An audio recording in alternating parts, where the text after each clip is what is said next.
Yeah, this whole tornado thing is big. Hiya, hiya. It's Joey Reynolds rap.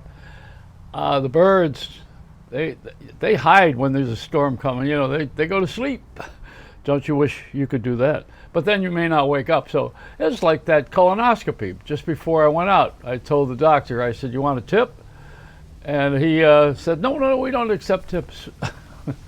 Oh, listen, this is an upside down world, except in many cases we got old laws. Like in South Carolina, I'm not going to live there. You can murder someone in self defense in South Carolina and make a citizen, making a citizen's arrest. Where do they come up with all this stuff? This is lawyer stuff. Morality, that's what it is. Hey, listen, let me share something with you private and personal, okay? When I went to NBC in New York, this is my contract. I want to share this with you. Joey Reynolds, as you know, we're all extremely pleased you'll be joining NBC. Avoid any use of material which includes jokes relating to personal tragedy, sickness, or death, jokes dealing with sex in a lascivious manner. This is all part of my contract now. Let me keep going. Scatological humor or use of the 7 dirty words they call them. Ridicule of religion for the sake of ridicule. Thank you, Lauren Michaels. Broadcast of material from other stations, radio or TV without prior written approval. Broadcast of an interview without subject's approval.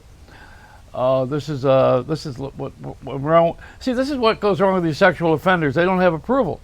Libel, slander, or an attack on an identified group or individual unless they have consented or are part of the act. This is the strict adherence to NBC broadcast standards and policy. No exceptions. So now Lauren Michaels being honored for all of the years of Saturday Night Live. On Saturday Night Live, they just had one of those violations. They had the nativity. They had Mary as a whore and Joseph as a, I don't know. It was wrong. And yet they're going to give this guy this Lifetime Achievement Award, and even CBS is interviewing him with Gayle King, I think it is, the Oprah Jr. They're putting all of this together, and there's no regard for morality. I have a lot of humor in me. I see things funny. I thought the unloading of the ships, for instance, that are stuck in the harbor so that we don't have the merchandise and the goods that we've wanted to have and we're used to having. I thought those ships should be unloaded by the people who are trying to get into this country illegally. Give them a job. Say, okay, go unload the ships, you're hired. Give them $18 an hour to be doing better than us. All right, now, where do I get this stuff? I live, it's a wonderful life.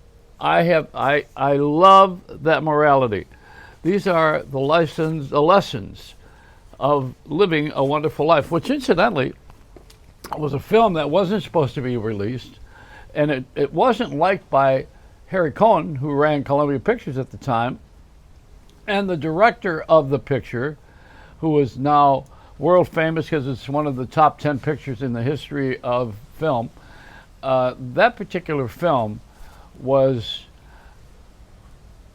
a reflection of what we wanted America to be. It's not what it is. It was never the way the country was. It was the way we wanted the country to be. And you notice that in it there was money in the banking system, and that's a big part of America. The money thing is really, really important. The last recession or depression that we had, people took the money and they couldn't get it out of the bank, just like in It's a Wonderful Life.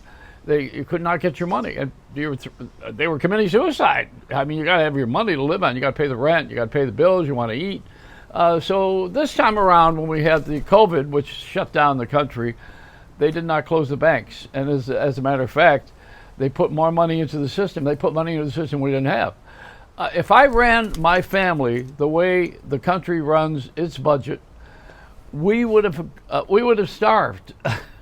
There's no money in this government. This government doesn't have. They say we went off the gold standard when Kennedy was president, but besides that, we keep borrowing. I don't know. We talk about these $1 trillion. Like this case that was just won by the Olympic girls that were violated by this doctor allegedly. They got $350 million. Bruce Springsteen just sold his library. No, is it 350 billion? How much was it? I mean, outrageous sums of money. What did Bruce do? $500 million? He sold his songs for $500 million. That's a lot of quarters in a jukebox. I'll tell you that much. And he, you know what? I think he just bought. I just got a bulletin. Bruce Springsteen just bought the Jersey Shore. Okay, now he he just wait a minute. Further announcement. He bought the entire state of New Jersey, and the tolls are going up. I mean, can you imagine making that kind of money on a music career because a couple of presidents liked you and you were popular with people during a generation? How much money is there in the world in these things that we don't need, or that people can't? It's so much money. How can you you can't spend it in your lifetime unless you're going to be very generous, you know. It's enough money to buy a small country, and we've turned into a small country. That's the problem. And then a lot of people get mad at China. You know, they say, "Oh, China, you know, they got all the money in the economy now. They have what we want to have. They have our economy, and if it weren't for us, they wouldn't have this. And they've taken all the jobs away, and they own all the merchandise. And I won't buy cream cheese because it's made in China now." And we're out of cream cheese. And I said, "Oh, go to BJ's. They're not out of it. They got their own farm, you know, or Stu Leonard's, which is a store in New York, and I think they have their ranch or their farm in Connecticut somewhere." But you know, we're not out of anything. We're out of our minds. That's what we're out of. You get, you know, this is lack. It's called it's emotional poverty. That's what we have. We feel like we are not going to ever get enough. That's what that whole acronym is for fear. False evidence assumed real. And what is fear? Fear that I will not get what I want, and the other part of fear is that I will lose what I have. So you got that to deal with. And you know, this is a human condition. It's morality. And I don't impose my own morality on you, but I'll tell you this much. I had these, if I didn't keep this NBC contract, I would have lost my job. And this is 1986. And I replaced Howard Stern. Hello. That's probably why they came up with these rules, you know.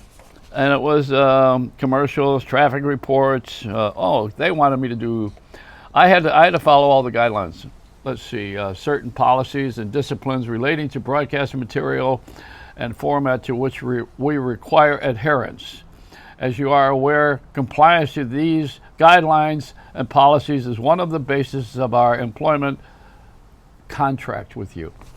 Okay, so I did a good job. I was 15 years almost at WR in New York. Same thing. I never got an FCC violation, never got sued, never had a problem with the management, never even got a memo. And the discussion was when I started the show, it was a call-in show, and it was stupid, you know. We had a bunch of stations, over 100 stations I was on from New York, and I asked the question. I said, if you have toilet paper, do you put it on the bottom? Do you take it on the bottom, or you take it on the top? And there was that discussion. That was good for about an hour. Oh boy, there's the bird playing with my video here. She's got to have the show. I'll tell you that much, boy. She's going to take over. Tomorrow you're going to see feathers fly all over this thing, and you won't see me. You're just going to see a bird up at the camera trying to talk. That's what I'm doing. So that's it. I wanted to share my Christmas joy of a wonderful life, which is the ideal that we all aspire to. If we want to have a wonderful life, then what we have to do is, I like. There was a famous saying that Jesus had. He had a lot of one-liners, you know. He was a pretty good comic because he had the human condition down. And Jesus said, if you want to be above the law, obey the law. It's that simple. You want to be above it? Obey it. So that's it. But you got to find out what the law is. And then we got these lawyers that interpret the law. And lawyers become judges, and judges become Supreme Court justices, and it goes on and on. Where does it end? Well, it's a wonderful life, but it's pretty short. It's a Reynolds wrap.